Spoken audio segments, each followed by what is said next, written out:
ప్రవాస భారతీయుల దినోత్సవం భారతదేశ అభివృద్ధికి విదేశీ భారతీయ వర్గాల సహకారాన్ని గుర్తించటానికి భారతదేశపు రిపబ్లిక్ ద్వారా జనవరి 9న ఏటా జరిగే వేడుక. జనవరి 9, 1915న దక్షిణాఫ్రికా నుంచి మహాత్మా గాంధీ తిరిగి ముంబైకి వచ్చిన సందర్భంగా ప్రవాస భారతీయుల దినోత్సవం జరుపుకోబడుతుంది. 2003లో స్థాపించబడి ఇది భారత ప్రభుత్వ విదేశీ వ్యవహారాల మంత్రిత్వ శాఖ, Indian chambers of commerce and industry సమాఖ్య, FICCI, భారత పరిశ్రమల సమాఖ్య, నార్త్ ఈస్టర్న్ రీజియన్ యొక్క అభివృద్ధి మంత్రిత్వ శాఖ చేత స్పాన్సర్ చేయబడింది. ఒక వేడుక కార్యక్రమం ఒక భారతీయ నగరంలో ప్రతి సంవత్సరం 7 నుంచి 9 జనవరిన జరుగుతుంది. ఇండియన్ ప్రవాసాలు సంబంధించిన సమస్యల నివారణ, ప్రవాసీ భారతీయ సన్మాన పురస్కారాలు అందించబడతాయి. 2014లో ప్రవాస భారతీయుల దినోత్సవం న్యూఢిల్లీలో జరిగింది. 51 దేశాల నుండి 1500 మంది ప్రతినిధులు హాజరయ్యారు. మాజీ రాష్ట్రపతి ప్రణబ్ ముఖర్జీ ప్రవాసీ భారతీయ సమ్మాన్ అవార్డులను ఇచ్చారు. 2013లో 11వ ప్రవాస భారతీయుల దినోత్సవం 7 నుంచి 9 జనవరి కొచ్చిలో జరిగింది. మారిషస్ అధ్యక్షుడు రాజ్కేశ్వర్ పుర్రీక్ అధికారిక ప్రారంభోత్సవ కార్యక్రమంలో ముఖ్య అతిథిగా వ్యవహరించారు.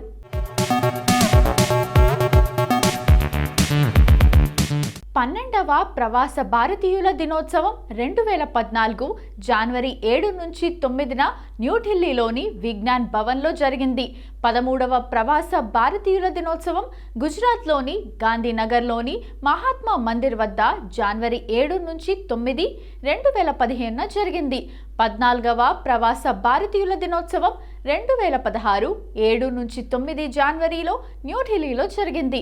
15వ ప్రవాస భారతీయుల దినోత్సవం 2017 7 నుండి 9 జనవరిలో కర్ణాటకలోని బెంగళూరులో జరిగింది. ప్రాంతీయ ప్రవాస భారతీయుల దినోత్సవం 2018 6 నుండి 7 జనవరి 6 నుండి 8న సింగపూర్ మరీనా బే స్లాండ్లో జరిగింది. ఏ దేశమేగినా ప్రపంచంలోని భారతీయులందరినీ ఒకచోట చేర్చే వేడుకే ప్రవాస భారతీయ దినోత్సవం. ఈసారి ఈ వేడుకలు ఇందోర్ వేదికగా జరుగుతున్నాయి. ఈ సందర్భంగా ప్రవాస భారతీయుల గురించి కొన్ని ఆసక్తికరమైన అంశాలు. భారత విదేశాంగ శాఖ లెక్కల ప్రకారం 3.2 కోట్ల మంది భారతీయులు, భారతీయ మూలాలున్న వారు విదేశాల్లో ఉన్నారు. వారిలో 1.8 కోట్ల మంది తాము ఉంటోన్న దేశ పౌరసత్వం తీసుకోగా 1.4 కోట్ల మంది భారతీయ పౌరసత్వాన్ని కొనసాగిస్తున్నారు. ప్రవాస భారతీయులు అత్యధికంగా ఉన్న మొదటి 3 దేశాలు UAE, America, Saudi Arabia.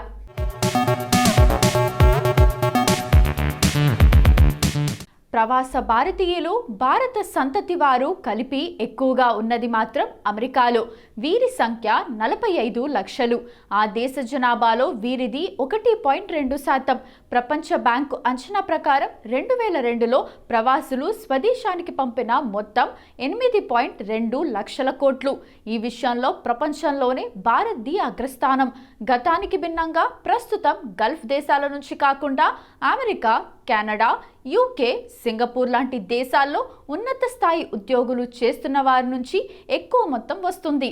6 Gulf దేశాల నుంచి 28% వస్తుండగా ఒక్క అమెరికా నుంచే 23% వస్తోంది. జో బైడెన్ ప్రభుత్వంలో 130 మందికి పైగా భారతీయులు ఉన్నతోద్యోగాల్లో ఉన్నారు. ఆర్థికం నుంచి ఆరోగ్యం వరకు అనేక విభాగాల్ని వీరు నడిపిస్తున్నారు.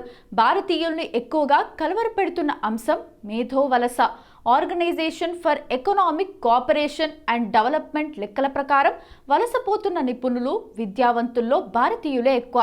భారత్ నుంచి 100 మంది విదేశాలకు వెళ్తే వారిలో 65% నిపుణులు, విద్యావంతులే. 2000 నుండి 2020 మధ్య 1 కోటి మంది భారత్ను విడిచి వెళ్లారు. ప్రస్తుతం విదేశాల్లో చదువుతున్న మన విద్యార్థుల సంఖ్య సుమారు 12 లక్షలు.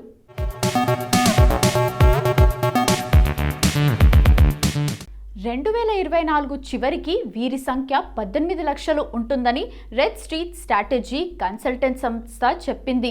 భారతీయ విద్యార్థులు ఎక్కువగా వెళ్తున్న దేశాలు కెనడా, అమెరికా, ఆస్ట్రేలియా, UK. వీరిలో అధిక శాతం అక్కడే స్థిరపడటం గమనార్హం. ప్రవాసుల్లో సగం మంది అంటే సుమారు 90 లక్షలు గల్ఫ్ దేశాల్లో ఉన్నారు. యుఏఈలో 35 లక్షలు, సౌదీ అరేబియాలో 27 లక్షలు, కువైట్లో 10 లక్షలు, ఖతార్లో 7.5 లక్షలు, ఒమాన్లో 7.8 లక్షలు ఉన్నారు. ఖతార్లో నివసిస్తున్న వారిలో భారతీయులు 25%. ఆస్ట్రేలియన్ బ్యూరో ఆఫ్ స్టాటిస్టిక్స్ 2021 జనాభా లెక్కల ప్రకారం ఆ దేశంలో భారతీయ మూలాలున్నవారు 7,83,958. జనాభాలో వీరు 3.1%. చైనా, న్యూజిలాండ్లను అధిగమించి అత్యధికంగా వలస వచ్చింది భారతీయులే. రాజకీయ శక్తి. భారతీయ మూలాలున్న వ్యక్తులు వివిధ దేశాల్లో రాజకీయంగానూ ఉన్నత పదవుల్లో ఉన్నారు. రిషి సునాక్ బ్రిటన్ ప్రధానమంత్రి, కమలా హ్యారిస్ అమెరికా ఉపాధ్యక్షురాలు, ఆంటోనియో కోస్టా పోర్చుగల్ ప్రధాని, మహమ్మద్ ఇర్ఫాన్ గయానా అధ్యక్షుడు, ప్రవీణ్ జగన్నాథ్ మారిషస్ ప్రధాని, పృథ్వీరాజ్ సింగ్ రూపర్ మారిషస్ అధ్యక్షుడు, చంద్రికా ప్రసాద్ సంతోఖి సురీనామ్ అధ్యక్షుడు ఉన్నారు.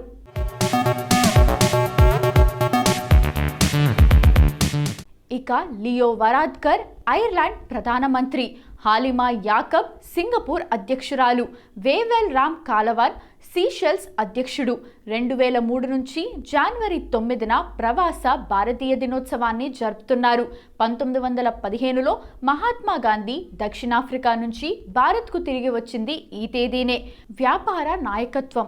ప్రముఖ బహుళజాతి కంపెనీల్ని నడిపిస్తోన్న భారతీయ సీఈఓల్లో కొందరు Satya Nadella Microsoft, Sundar Pichai Alphabet Google, Lakshman Narasimha Starbucks, Leena Nair Chanel, Shantanu Narayen Adobe, Arvind Krishna IBM, Gunjan Shah Bata, Vasant Narasimha Novartis, Revathi Advaithi Flex, Punit Renjen Deloitte కూడా ఉన్నారు.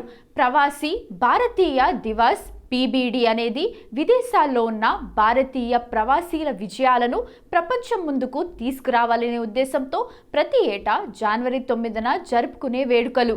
ఈ క్రమంలోనే మధ్యప్రదేశ్లోని ఇండోర్లో ఈ ప్రత్యేక దినోత్సవ వేడుకలు ప్రారంభం కాగా ఈ రోజు జరగబోయే సదస్సు కార్యక్రమాన్ని ప్రధాని నరేంద్ర మోడీ ప్రారంభించనున్నారు.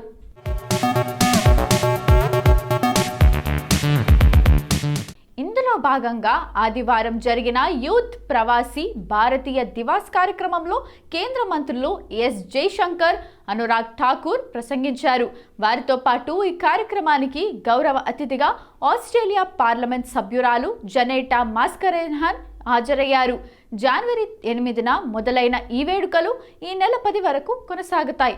అయితే ప్రవాసీ భారతీయ దివాస్ జరుపుకోవడానికి వెనుక సుదీర్ఘ చరిత్రే ఉంది.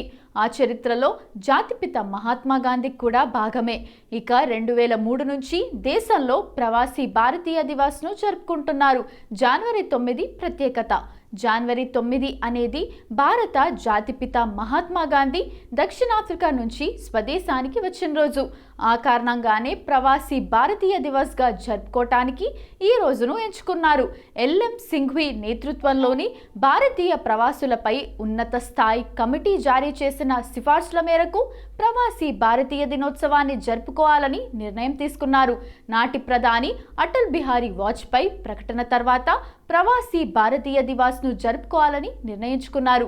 ప్రవాసీ భారతీయ దివాస్ను జరుపుకోవటం వెనుక ఉన్న ప్రధాన లక్ష్యం ఏంటంటే విదేశాల్లో నివసిస్తున్న భారతీయుల విజయాలను ప్రపంచం ముందు తీసుకురావటమే.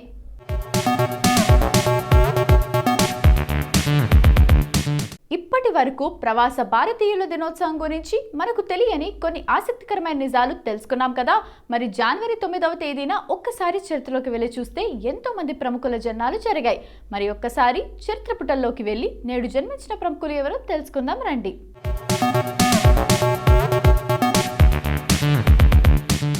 ఫర్హాన్ అఖ్తర్ భారతదేశానికి చెందిన నటుడు, రచయిత, గాయకుడు, దర్శకుడు, టీవీ వ్యాఖ్యాత, సినీ నిర్మాత.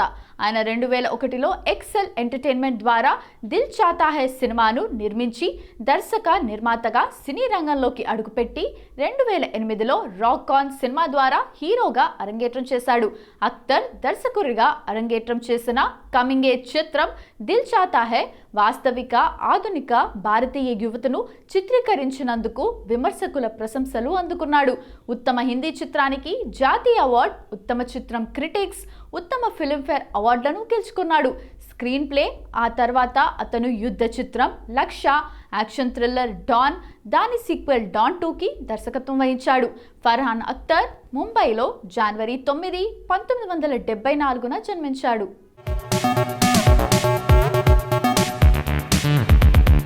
సుబ్రమణ్యం జయశంకర్ ఒక భారతీయ దౌత్యవేత్త, రాజకీయ నాయకుడు. అతను 2019 మే 31 నుండి భారత ప్రభుత్వంలో విదేశాంగ మంత్రిగా పనిచేస్తున్నాడు. అతను భారతీయ జనతా పార్టీ సభ్యుడు. గుజరాత్కు ప్రాతినిధ్యం వహిస్తూ 2019 జూలై 5 నుంచి రాజ్యసభలో భారత పార్లమెంట్ సభ్యుడిగా వ్యవహరిస్తున్నాడు. అతను గతంలో విదేశాంగ కార్యదర్శిగా 2015 జనవరి నుండి 2018 జనవరి వరకు పనిచేశాడు. సుబ్రమణ్యం జయశంకర్ 1955 జనవరి 9న జన్మించారు.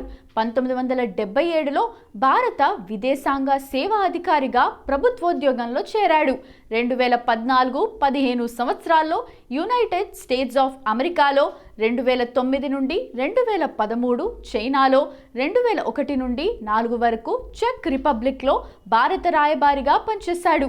2007 నుండి 9లో సింగపూర్ దేశానికి భారత హై కమిషనర్గా పనిచేశాడు. ఇండో అమెరికన్ అణు ఒప్పందానికి సంబంధించిన సంప్రదింపుల్లో కీలక పాత్ర పోషించాడు. పదవి విరమణ అనంతరం టాటా సన్స్ కంపెనీలో గ్లోబల్ కార్పొరేట్ అఫైర్స్ విభాగానికి అధ్యక్షుడిగా చేరాడు. 2019లో అతన్ని భారతదేశంలో పౌర పురస్కారాల్లో 4వ స్థాయిదైన పద్మశ్రీతో ప్రభుత్వం సత్కరించింది.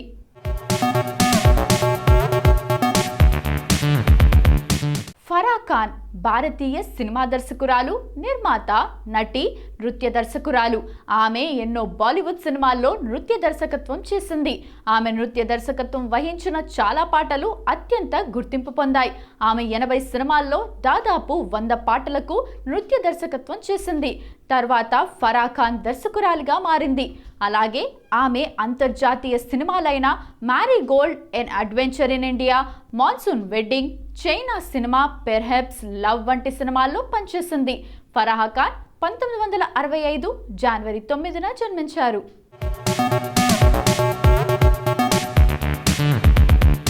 Hima Das under twenty world athletics championship 400 మీటర్ల ఈవెంట్లో స్వర్ణ పతకం గెలుచుకుంది.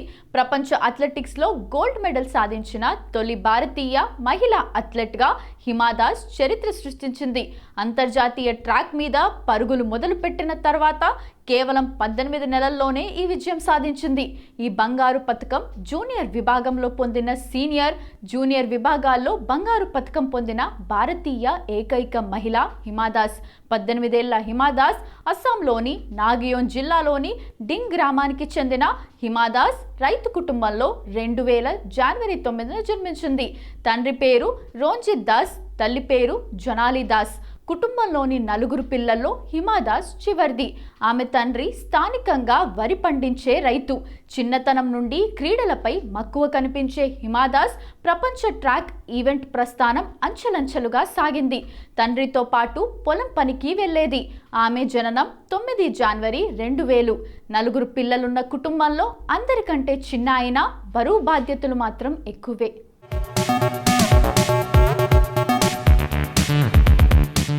అనుషా దండేకర్ భారతీయ ఆస్ట్రేలియన్ MTV వీడియో జాకీ. ఆమె 2003లో ముంబై మ్యాట్నీ సినిమా ద్వారా సినీ రంగంలోకి నటిగా అడుగుపెట్టింది. అనుషా దండేకర్ జనవరి 9, 1982న సూడాన్లోని ఖార్టూమ్లో శశిధర్, సులభా దండేకర్ దంపతులకు జన్మించింది. భారతదేశంలోని పూణేకు చెందిన వారు అక్కడ స్థిరపడ్డారు. ఆమె ఆస్ట్రేలియాలోని సిడ్నీలోని న్యూ సౌత్ వేల్స్లోని కింగ్స్ గ్రోవ్లో పెరిగారు. అనుషా దండేకర్కు శిబాని దండేకర్, అపేక్ష దండేకర్ అనే సోదరీమణులు ఉన్నారు.